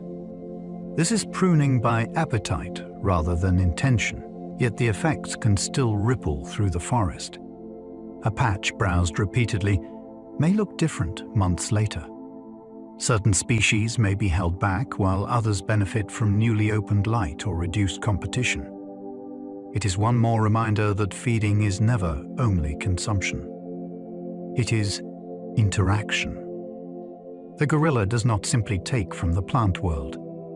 It edits it, reshapes it, and leaves signs of contact in stems and leaves long after the animal has moved on. Even a meal can become a force of botanical change. Some forest clearings become important gorilla meeting places. Deep in some Central African forests, there are natural openings where the trees thin and light reaches the ground. These clearings can attract gorillas because they offer unusual foods, exposed mineral-rich plants, or seasonal feeding opportunities not found in the darker forest around them. When animals from different groups visit the same places at different times, or even within overlapping periods, those open patches take on a special social importance. They become places where signs of others are found, where scents linger, and where encounters are more likely than in endless closed vegetation. Some clearings are famous among researchers for drawing many animals, not just gorillas but forest elephants and other species too. That gives them an almost magnetic quality inside the landscape. In a world mostly defined by concealment, these openings become stages. They are not villages or markets, yet they gather lives together in ways the surrounding forest often does not, making them hubs of both ecology and possibility. Other animals can benefit from trails made by gorillas. Once a large animal has pressed a route into dense forest, smaller travelers may find that route useful too. A passage first opened by repeated gorilla movement can become easier for monkeys, antelope, ground-dwelling birds, and even people to follow. In some places, these faint trails reduce the energy needed to move through thick understory, especially where every extra step would otherwise mean pushing through stems, thorns, or wet tangles. That does not mean gorillas set out to help their neighbors, yet their presence can still make movement easier for an entire hidden community. This is one of the subtle ways large animals influence landscapes beyond their own needs. They create opportunities others can exploit. A narrow line through vegetation becomes a shared convenience, a thread of access stitched into the forest by bodies large enough to part it. What seems like a private route used by one family may quietly become infrastructure for many unseen lives. Remove gorillas, and the forest itself begins to change. It is tempting to think of extinction as the disappearance of a face, a voice, or a species name from the world. In reality, the loss often reaches much farther. When gorillas vanish from a forest, the animals are not the only thing gone. So are their feeding pressures, their seed carrying, their trail making, and their daily influence on vegetation. Over time, that absence can alter which plants spread effectively, how dense some areas become, and how other creatures move through the habitat. The forest does not collapse overnight. It drifts. The change can be slow enough to miss unless you know what once lived there and what work it was doing. That is part of the tragedy. A place may still look green and alive, while something essential has already been removed from its inner workings. Losing gorillas means losing a process, not just a presence. The forest left behind is still a forest, but not quite the same one. They are not just residents of forests, but shapers. Many people imagine wild animals as inhabitants of landscapes shaped mainly by climate, soil, and plants. Gorillas remind us that large animals are part of the shaping force as well. Their roots, feeding choices, weight, social gathering, and seed dispersal all press back against the forest, altering how certain places look and function over time. They do not stand outside the ecosystem as mere passengers. They participate in building it.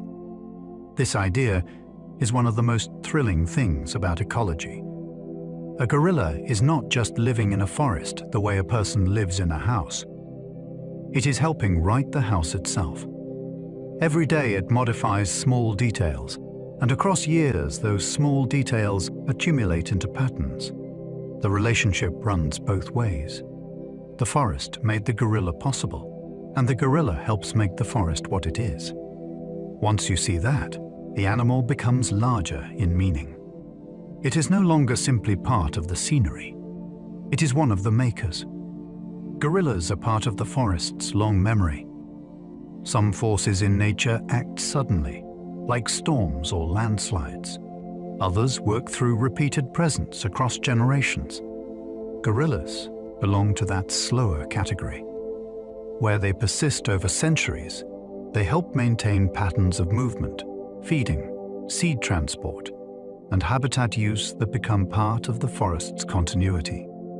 Their lives link one generation of trees to the next, one fruiting season to another, one route through vegetation to the animals that will follow it later. In that sense, they embody memory without needing words. A forest that has long known gorillas bears their influence in ways too broad and slow for a casual visitor to notice. Remove them, and you interrupt a relationship older than any human settlement nearby. What survives is no longer carrying the same biological memory forward. That idea gives gorillas an almost historical presence. They are not only animals alive today. They are part of a long inheritance through which the forest remembers how it has functioned. Healthy gorilla populations can signal healthier ecosystems. Because gorillas need extensive habitat, abundant vegetation, social stability, and protection from heavy human pressure, their survival often tells us something important about the wider condition of a forest. If a population is thriving, it usually means many other pieces are functioning too. The habitat is still large enough to support big primates. Food sources remain available. Disturbance has not erased the deeper ecological structure. That does not make gorillas a perfect measuring tool, but they are powerful indicators. A place capable of supporting them is often capable of supporting many other complex forms of life as well. This is one reason scientists and conservationists pay such close attention to them. Their fate reflects more than their own species' story. It reflects the condition of rivers, plants, insect communities, tree cover, and the broader web that holds the system together. When gorillas are doing well, they often tell us the forest is still functioning as more than a fragment of what it once was. Protecting gorillas often protects countless other species too. To save gorillas, you cannot protect only the animals themselves. You must also protect large forest areas, reduce poaching, limit habitat destruction, support research, and create conditions in which ecosystems remain intact. Once those protections are in place, many other species benefit automatically. Birds, amphibians, insects, plants, smaller mammals, and even obscure organisms few people will ever name gain a safer future because the landscape around them has been defended for a famous ape. This is one of the great hidden powers of flagship conservation. A species that captures human attention can pull an entire community of life under its shelter. The world may rally for gorillas, but the outcome reaches far beyond them. Streams remain cleaner. Forest cover stays standing. Quiet species with no public profile survive because a giant primate helped justify the effort. That makes gorilla conservation larger than one animal story. It becomes a way of defending whole living systems through the protection of a single, unforgettable face. Humans once imagined gorillas as monsters of the jungle. When gorillas first entered the European imagination, they arrived not as animals understood through patient observation, but as rumors enlarged by distance, fear, and fantasy. Stories turned them into savage giants lurking in dark forests, half beast and half nightmare. Their size, their human-like faces, and their sheer physical power made them perfect material for exaggeration. People who had never seen one filled the gaps with dread. In that distorted picture, the gorilla became a symbol of wildness itself, something huge, unknowable, and dangerous beyond reason. What makes this so fascinating is how revealing it is about us. When humans meet something both unfamiliar and strangely familiar at the same time, we often reach first for myth. The gorilla was strong enough to frighten us, yet similar enough to unsettle us. So we turned a real ape into a legend. Long before science corrected the record, imagination had already built a creature that never truly existed. Early explorers wildly misunderstood gorilla behavior. Many early accounts were written by people who saw little, heard second-hand tales, or interpreted every display through the lens of fear. A chest beat became proof of uncontrollable rage. A defensive charge became evidence of bloodthirst. Even ordinary caution could be recast as stealth or menace. The problem was not simply lack of information. It was the habit of forcing gorillas into dramatic stories before anyone had truly learned how they lived. Dense forests made direct observation difficult, and brief encounters often happened under tense conditions, which only deepened the misunderstanding. The result was a cascade of confident errors. Animals defending space or family were described as if they existed to attack. Powerful males were treated like monsters instead of social leaders. What makes this history so compelling is how quickly misunderstanding can harden into public belief. Once the wrong story takes hold, it can shake books, museums, and popular culture for generations before the truth has a chance to catch up. Scientific study slowly replaced fear with respect. The transformation did not happen all at once. It came through long days in difficult forests, through patient watching, careful notes, and the refusal to settle for old myths.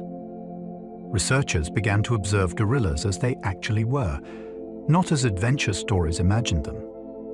Over time, the picture changed. Families appeared where legends had imagined solitary monsters. Social signals replaced supposed madness. Calm routines, parental care, and patterned behavior emerged from what earlier generations had dismissed as brute unpredictability. That slow accumulation of evidence was powerful because it did more than correct facts. It changed tone. Fear gave way to respect. The gorilla stopped being a creature onto which people projected nightmares and became a real ape with a real society. That shift matters far beyond zoology. It shows what careful study can do when myth has been allowed to speak too loudly. Science did not make gorillas wonderful. They already were. It simply taught humans how to see them properly. Dian Fossey changed how much of the world saw gorillas. By living among mountain gorillas and studying them with fierce dedication, she helped bring their daily reality into public view in a way few people had managed before. Her work placed individual animals, family relationships, and vulnerability at the center of the story. Suddenly, gorillas were not distant curiosities in remote forests. They were recognizable beings with names, histories, tensions, and attachments. That change in perspective had enormous emotional force.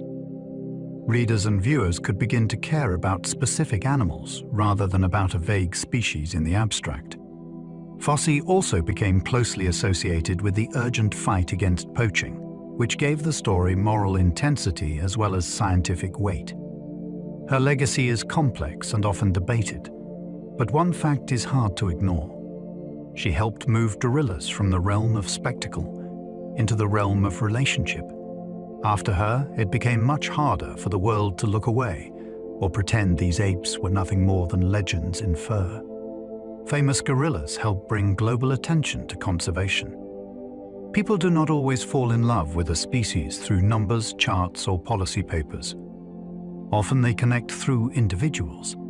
A well-known gorilla photographed, filmed, named, or followed over time can become an ambassador for thousands of others hidden in distant forests. Once that happens, conservation stops feeling abstract. It becomes personal. A face captures attention. A life story creates attachment. The wider crisis finally has a doorway through which the public can enter. This has happened again and again with gorillas. Certain individuals became symbols of family life, intelligence, rarity, or survival. And through them, the world learned to care more deeply about the future of the species itself. That is one of the strange powers of fame in conservation. It can seem narrow, yet it opens hearts to something much larger. One recognizable gorilla can carry a whole forest behind them, making distant threats feel immediate and living protection feel worth fighting for. Snowflake, the albino gorilla, became known around the world. Born with albinism, he stood out instantly in a species people were used to seeing only in dark fur and shadowed imagery. His pale coat and pinkish skin made him visually unforgettable, and that difference turned him into a global celebrity. Visitors came to see the famous white gorilla, and news of him traveled far beyond the zoo where he lived. Yet what makes his story compelling is not only appearance. It is the way one unusual individual could reshape public curiosity about an entire species. For many people, he became an entry point into thinking about gorillas at all. His life also revealed the biological costs that can accompany striking rarity, since albinism can bring health challenges along with fame. There was wonder in the public response, but also something more complicated. Humans were captivated by his difference. Through that fascination, many were drawn toward a deeper interest in the ordinary gorillas who had never needed unusual coloring to be extraordinary. Films exaggerated gorilla violence far beyond reality. Cinema loved the image of the raging gorilla because it was visually irresistible. A giant ape pounding forward, tearing through obstacles and towering over terrified humans made for instant drama. The problem was that this version of the gorilla was built to serve spectacle, not truth. Film often stripped away the caution, social intelligence, and emotional subtlety that define real gorilla life, leaving only a roaring symbol of brute force. That distortion mattered because movies reach people more powerfully than scientific papers ever can. For many viewers, the screen version became the species. A fictional posture of constant aggression replaced the real animal in the public mind. What is fascinating is how durable that false image proved to be. Even as research revealed the everyday reality of family groups, careful social behavior, and restrained conflict, popular culture kept returning to the fantasy of the violent ape. The myth was exciting. The truth, in many ways, was even more interesting. Modern research shows gorillas are usually cautious and reserved. The closer scientists looked, the clearer the pattern became. Most gorillas are not charging through life in a state of permanent aggression. They are watchful, measured, and often surprisingly reluctant to engage in unnecessary confrontation. They monitor before they act. They avoid risk when possible. They rely on displays, spacing, and social cues to handle situations that outsiders once assumed would end in violence. This makes sense for animals living in dense habitats where mistakes can be costly and where stable family life depends on control. What is striking is how different this reality feels from the old image of the reckless jungle brute. A gorilla may appear imposing, but much of its daily conduct is restrained. It notices first. It assesses. It decides. That reserved quality is one of the most compelling things about them. Beneath the enormous body lies a temperament often shaped less by fury than by caution, and less by impulse than by measured response to the world. Tourism has helped people value living gorillas more deeply. When carefully managed, gorilla tourism can transform a distant endangered species into a direct emotional reality. A person who has walked through wet forest, stood quietly at the required distance, and watched a family feed, rest, or glance back through the leaves, often comes away changed. The animal is no longer an icon on a poster. It is a presence. That encounter can create powerful support for conservation, not only through money brought into protected areas and nearby communities, but through memory. People protect what they have truly felt. Tourism has helped build that feeling for many visitors, and in some regions, it has made living gorillas economically more valuable than dead ones. Of course, it must be handled with care, because close contact can bring stress and disease risk if rules are ignored. Still, at its best, tourism creates a bridge between human attention and gorilla survival. It turns wonder into commitment, which is exactly what endangered species need. The story of gorillas is also a story about us. The more closely we look at gorillas, the harder it becomes to treat them as creatures entirely separate from human concerns. Their history touches our fear, our curiosity, our vanity, our science, our storytelling, and our capacity for both destruction and care. We misread them. We mythologized them. We hunted and displaced them. Then we studied them, named them, protected them, and saw parts of ourselves reflected back in their faces and families. That is why their story feels so powerful. It is not only about an ape in African forests. It is about what humans do when confronted with another intelligence that is close enough to stir recognition, yet different enough to remain wild. Gorillas test the moral quality of our species. They ask whether power must dominate, whether difference must be feared, and whether knowledge can lead to responsibility. In the end, how we treat them says a great deal about what kind of creatures we decide to be. Habitat loss remains one of the greatest threats gorillas face. A gorilla does not need only a patch of trees. It needs a living landscape large enough to feed families, connect groups, and absorb the slow rhythm of ape life across years. When forests are cut for farms, logging, roads, mining, or settlement, that living space is broken into smaller pieces that cannot function the same way. A group may lose feeding areas, safe nesting zones, or routes that once linked one part of its world to another. Isolation follows. A forest that looks green on a map can still be too fragmented to support gorillas well. What makes habitat loss so dangerous is its silence. No dramatic scene is required. Trees disappear, edges creep inward, and the space needed for family life slowly shrinks. For animals that rely on continuity, memory, and room to move, the damage can be profound. A forest is not just where gorillas live. It is the condition that makes their lives possible at all. Poaching can kill even when gorillas are not the target. Not every threat arrives through hunters deliberately seeking gorilla meat or trophies. In many forests, wire snares are set for smaller animals such as antelope or pigs, and those devices can maim or kill a gorilla by accident. A hand can be trapped. A foot can be severed. A struggling animal may tear flesh trying to break free, and even if it escapes, infection or disability can follow. For a wild ape, an injury like that can change everything. Feeding becomes harder. Climbing becomes riskier. Caring for young becomes more difficult. What makes snares especially tragic is their indiscriminate nature. They do not know what they catch. The device meant for one animal can end the future of another entirely. In that way, poaching reaches beyond its intended victims and spreads harm through the forest more widely than many people realize. One hidden loop of wire can become a devastating encounter for a creature it was never meant to touch.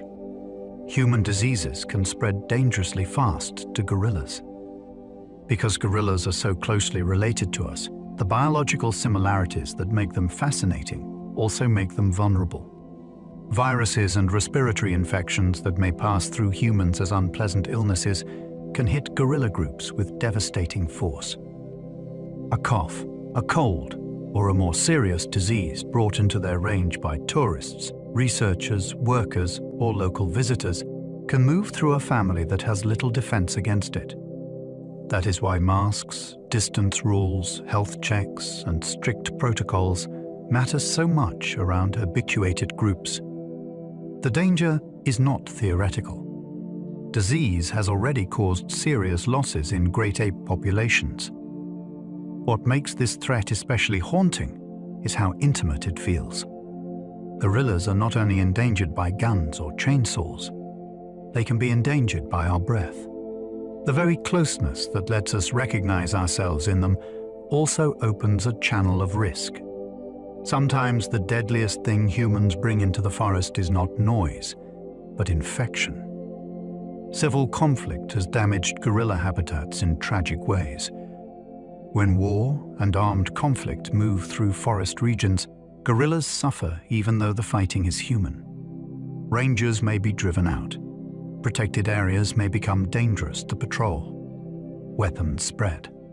People fleeing violence may depend more heavily on forest resources. Armed groups may occupy remote areas where law once held at least some fragile line. In such conditions, conservation can collapse quickly. Gorillas may be hunted for food, disturbed by military movement, or trapped in landscapes where no one can safely protect them. What makes this especially heartbreaking is the scale of the injustice. These apes do not know the causes of human conflict, yet they can pay for it with habitat loss, fear, injury, and death. A forest that once held research, tourism, and protection can become a zone of silence and danger almost overnight. The tragedy is not only ecological, it is moral. A species already vulnerable becomes collateral damage in struggles it never created. Some gorilla populations have recovered through intense protection. For all the danger in their story, gorillas also offer something rare and precious in conservation. Proof that determined effort can change the direction of decline. In places where protection has been serious, sustained, and well organized, some populations have stabilized and even grown. That success does not come from hope alone. It comes from daily patrols, veterinary intervention when necessary, habitat defense, anti-poaching work, research, community partnership, and years of commitment that continue even when the world's attention drifts elsewhere. Recovery is slow because gorillas reproduce slowly, and each loss matters deeply. Yet slow is not the same as impossible. This is what makes their story so powerful near the end. It does not ask us to admire a doomed animal from a distance. It asks us to notice that the future can still respond to action. In some forests, humans stepped in with enough care and persistence, and the gorillas answered by surviving better than expected. Mountain gorilla numbers have risen because conservation can work.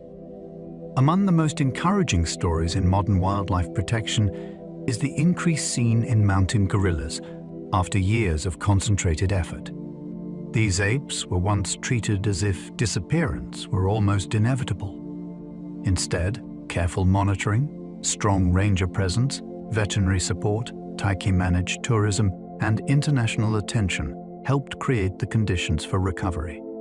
The increase did not happen magically, and it did not happen quickly.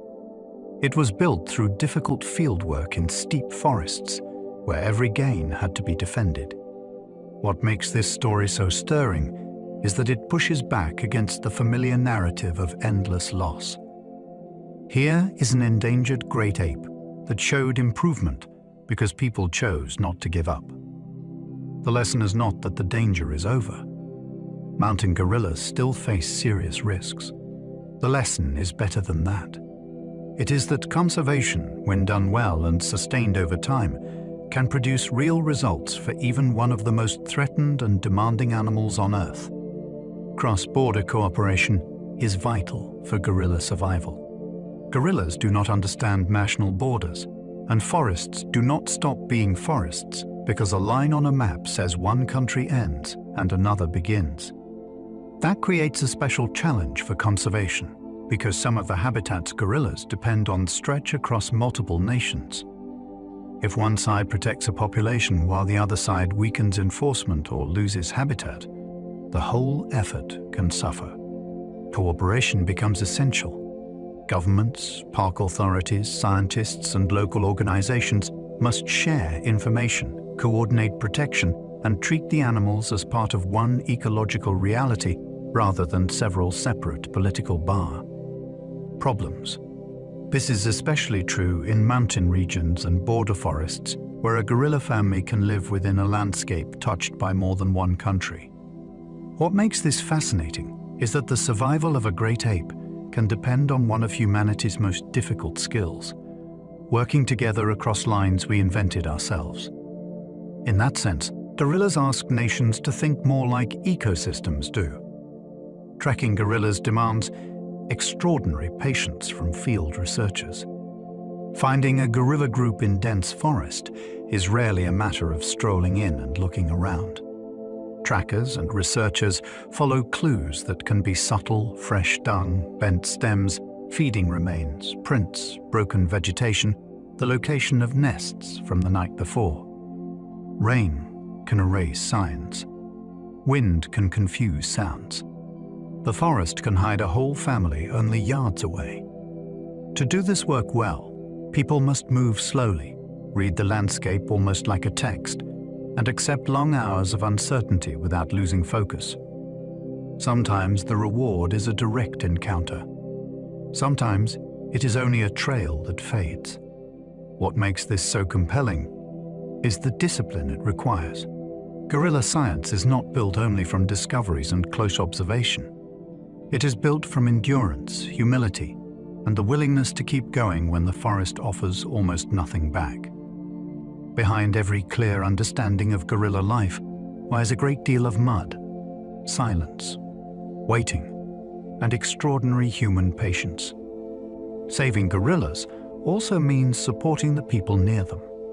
Conservation fails when it treats local communities as obstacles instead of partners. People living near gorilla habitat face real pressures: land needs, poverty, crop loss, limited opportunity, and sometimes the danger that comes with sharing space beside large protected areas. If those realities are ignored, resentment grows and protection becomes fragile. But when conservation includes jobs, education, health support, revenue sharing, local leadership, and respect for community needs, the outcome can be very different. Then the forest is no longer only a restricted place watched by outsiders. It becomes part of the shared future worth defending. This is one of the most important truths in wildlife protection. Saving gorillas is never only about gorillas. It is about creating conditions in which human communities can thrive without being forced into conflict with the habitat around them. The ape and the village are not separate stories. In the long run, their futures are bound together whether policy admits it or not. The survival of gorillas is still being decided now.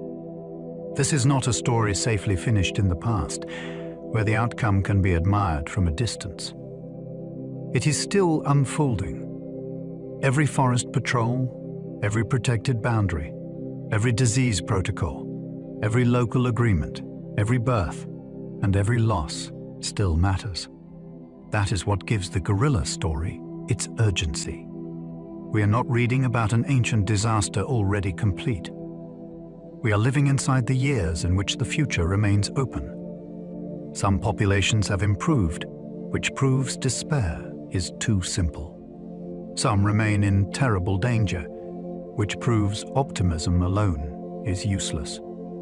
The truth sits in the tension between those facts. What happens next depends on choices being made right now by governments, rangers, scientists, communities, and ordinary people who may never see a gorilla in the wild. That is a humbling thing to realize. The fate of one of our closest living relatives is not sealed. It is still being written, and human beings are holding the pen. Tonight, we've wandered through dense forests and high mountain slopes. We've followed silverbacks through the mist, listened for chest beats rolling through the trees, and glimpsed the hidden lives of families bound together by trust, memory, and care. We've seen strength and tenderness living side by side. We've watched infants cling close in the dark, youngsters tumble through play, and whole forests quietly shaped by the lives of these remarkable apes. And perhaps, somewhere along the way, the gorillas began to feel a little less distant. Not just as symbols of wild nature, but as living beings with their own rhythms, choices, and relationships.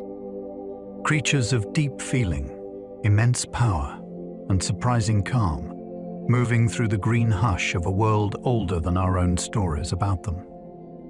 Now, as this journey comes to a close, you can let all of that soften into the background.